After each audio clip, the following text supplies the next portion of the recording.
Depois que o manuscrito do Livro de Mórmon foi perdido, em junho de 1828, Joseph orou humildemente e se arrependeu. Então as placas e o Urim e Tumim foram devolvidos a ele em setembro. No mês de abril seguinte, Oliver Cowdery tornou-se seu escrevente, e eles começaram a tradução do livro de Mosias, onde Joseph e Martin haviam parado. Mas ao se aproximarem do fim, eles ficaram preocupados se deveriam voltar e retraduzir as 116 páginas perdidas. E Joseph recebeu então a seção 10, em abril de 1829, embora partes dela provavelmente se passaram durante o verão de 1828, junto com a seção 3. A revelação começa com o Senhor lembrando Joseph por que ele perdeu o dom de traduzir e o que aconteceu como resultado de seu erro. Esse dom foi restaurado, e ele foi instruído a ser fiel e terminar o trabalho. Mas não corras mais depressa, nem trabalhes mais do que te permitam as tuas forças, e os meios concedidos para que te seja possível traduzir, mas sê diligente até o fim. Joseph não precisava usar apenas a sua força, mas confiar também no Senhor. No versículo 5, ele foi instruído a orar sempre, para ser capaz de conquistar e escapar dos desígnios malignos de Satanás e de seus servos iníquos.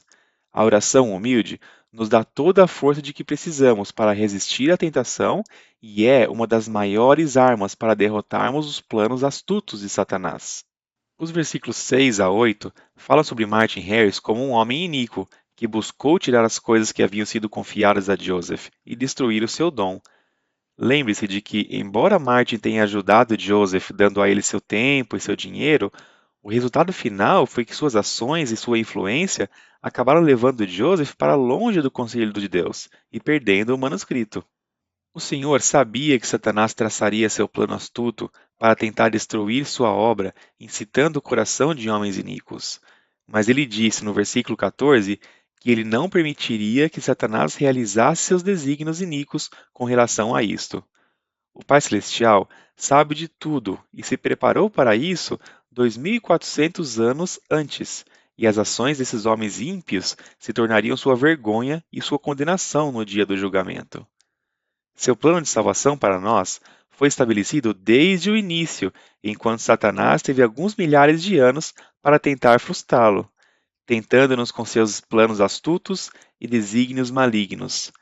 A seção 10 expõe seu plano e desejos malignos de atingir os nossos corações, endurecendo-os, incitando-os a raiva, ódio, orgulho, ciúme e enchendo-os de maldade. Satanás é um mestre da magia e sabe exatamente como nos enganar. Ele nos engana por meio de desorientação, ilusões e distrações, para tentar frustrar o plano de felicidade de Deus. Ele ama mais as trevas do que a luz, querendo nos manter escondidos do Senhor, e fica à espreita para apanhar os desavisados com suas armadilhas, assim como um caçador a usa para pegar a sua presa. Isso pode incluir riqueza, poder, autoimportância, popularidade e coisas mundanas que levam ao vício. Ele lidera as pessoas de boa vontade no início. Então, quando elas ficam presas em vícios e comportamentos destrutivos, ele arrasta suas almas para o inferno com ele. Enquanto o Pai Celestial trata com honestidade e verdade, Satanás é chamado de pai de todas as mentiras. Ele usa lisonjas e elogios falsos que apelam ao homem natural e nos tentam a ceder à luxúria, ao orgulho e ao ódio.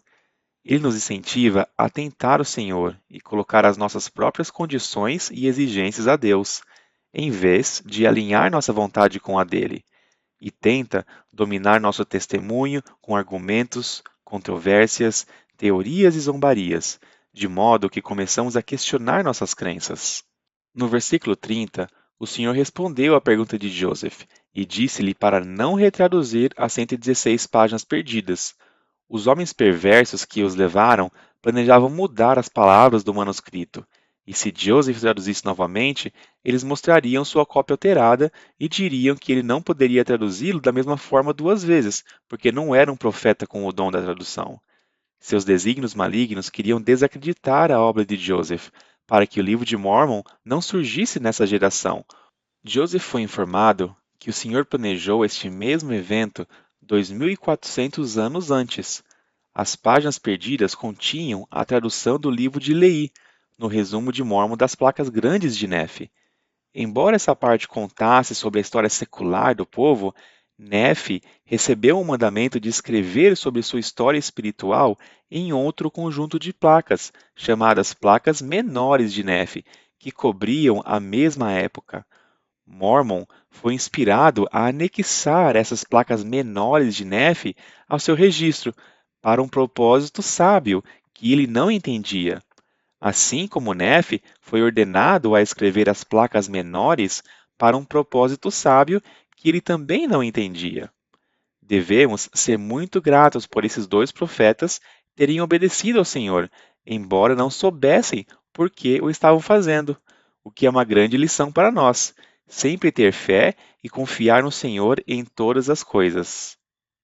Mesmo que fosse interessante saber o que estava escrito no livro perdido de Leí, Joseph recebeu a ordem de traduzir agora as placas menores de Nefe, que realmente nos deram um registro espiritual melhor do mesmo período. O plano de Satanás de destruir a produção do livro de Mórmon foi completamente frustrado, e o que foi preservado acabou sendo de maior valor do que o que foi perdido. O Senhor disse no versículo 43: Não permitirei que eles destruam a minha obra. Sim, mostrar-lhes-ei que minha sabedoria é maior do que a astúcia do diabo. O Senhor testificou que respondeu às orações de seus discípulos nefitas, trazendo o livro de Mórmon em nossos dias. Os versículos 53 a 55 nos dizem que a Igreja do Senhor será estabelecida e edificada se esta geração não endurecer o coração, e que todo aquele que pertence à sua Igreja não precisa temer, pois herdará o reino dos céus. O livro de Mórmon iria trazer à luz os verdadeiros pontos de sua doutrina para estabelecer seu evangelho. O Senhor desvendou este grande mistério ao seu povo e disse: Os ajuntarei como a galinha ajunta seus pintos sobre as asas, se não endurecerem o coração. A revelação termina com o Senhor nos ensinando o que é a sua doutrina e sua igreja, dizendo: Todo aquele que se arrepender e vier a mim, esse é minha igreja.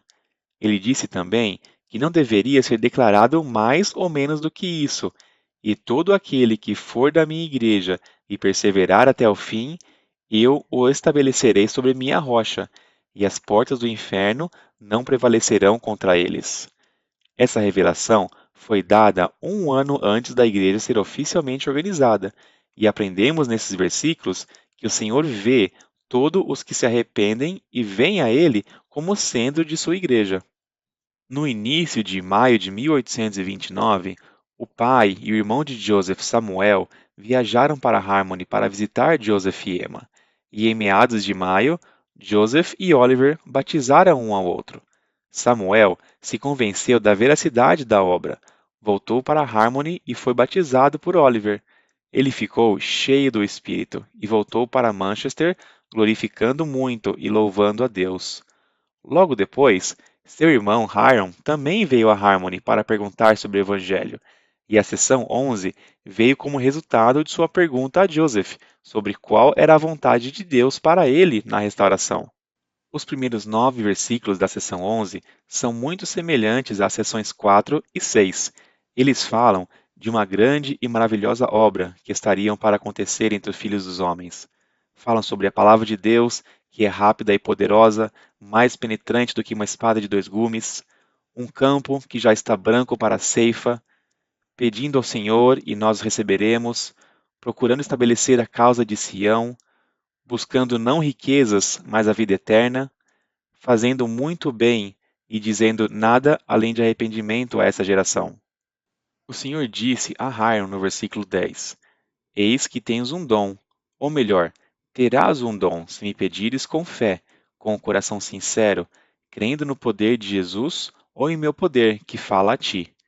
Esse dom se referia ao seu coração terno e compassivo e o espírito misericordioso, aos quais o Senhor mais tarde se referiu na seção 124. O Senhor disse: Eu sou a luz que brilha nas trevas, e pelo meu poder te dou essas palavras. E aconselhou-o a colocar sua confiança no Espírito, agir com justiça, andar com humildade, julgar com retidão, e então tudo ficaria bem com ele.